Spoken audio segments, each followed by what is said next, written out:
Mr. Speaker, sir, the DPM has pointed out in his budget statement that Singapore can expect a budget deficit of $11 billion, representing about 2.2% of GDP.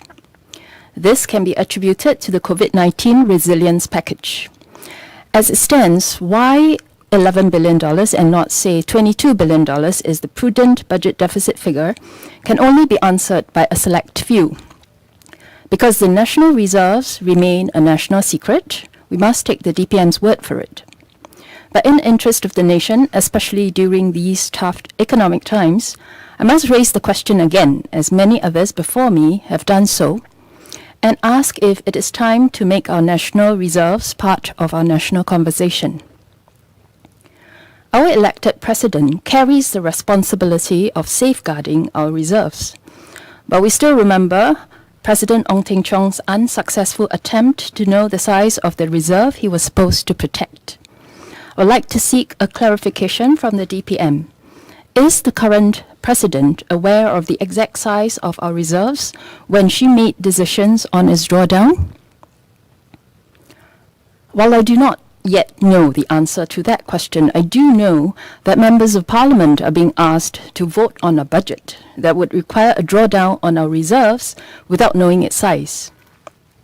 Without knowing our nation's financial position, it would be difficult to make sound and prudent decisions, and certainly not informed ones.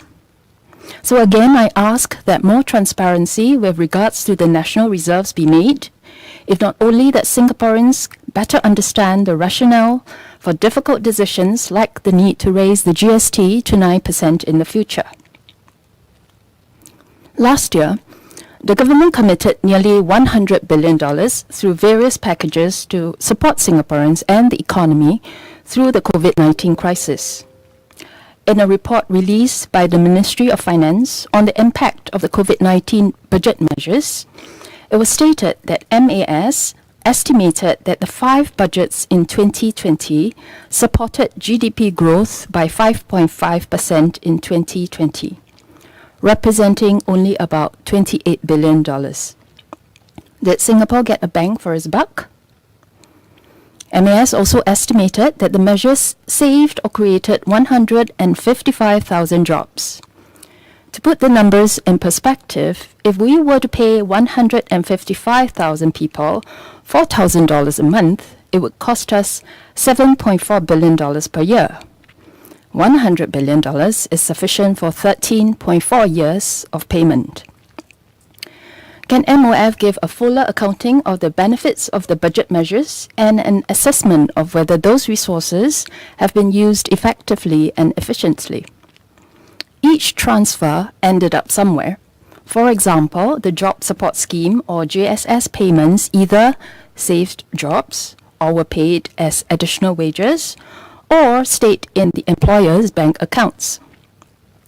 The wages paid out either ended up in consumption, which would contribute to GDP, or stayed in the pockets of employees. How much of the JSS went to benefit companies that were unaffected by the COVID problem with the same or more profits?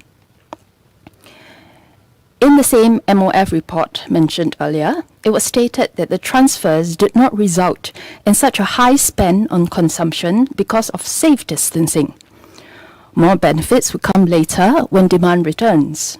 What is the forecast deferred impact from the transfers not spent on consumption or investment in 2020? $100 billion is not a small amount. We ask for a cost-benefit analysis of each scheme put in place. We recognize that it's not easy coming up with measures within a short time frame to deal with the pandemic. So we ask not for a perfect solution, but an honest and transparent assessment and review. Measuring the effectiveness of each measure will help us make better allocations in future. Like, should more transfers go to companies or to families and individuals in need? I believe that the latest $900 million allocated to help Singapore households ride out the COVID-19 crisis is inadequate. With more business closures and unemployment expected to increase after March, when many of the support measures start to taper off, more households will likely suffer financial stress. I hope the government will consider increasing its support for the many who are likely to need it. Singapore has a small domestic market, so our SMEs need help to grow and develop into a size that will enable them to compete globally. While the budget has addressed the capital needs for Singapore businesses, the government can do more. Let me quote the example of Israel. In 1995, Israel approved the Preference for Israeli Products regulation that stipulated that a 15% price differential preference be awarded to Israeli manufacturers for certain items and for products with 35% Israeli content and with a value not exceeding $500,000. Israeli manufacturers in national priority zones even received an additional 5 to 15% advantage. A mandatory industrial cooperation regulation also required foreign suppliers that had won government or public tenders to engage in an offset procurement in Israel to the extent of 20% to 50% of the contract value by local subcontracting, procurement of Israeli goods and services, cooperation in R&D, and investment or assistance for an Israeli industrialist or exporter abroad. Have these regulations impacted Israel's competitiveness to a degree that it can no longer compete globally? Few would think so. PSP urged the government to consider similar preferential treatment for local businesses in government procurements. In his budget statement, DPM stressed that the focus on growing the economy is to benefit the people.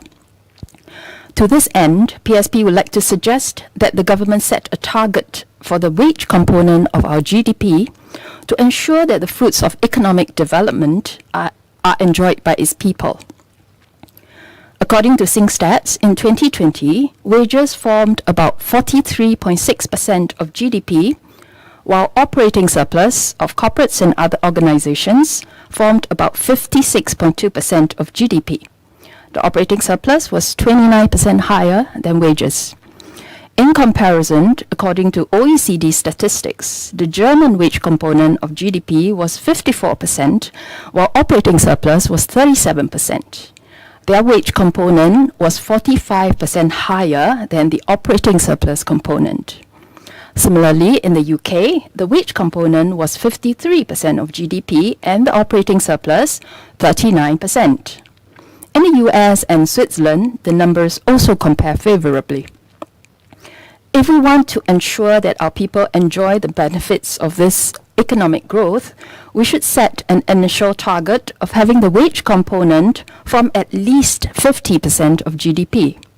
This should be an important KPI for the government moving forward. Only with the focus on an equitable solution to the current crisis will Singapore emerge stronger. So I support the budget.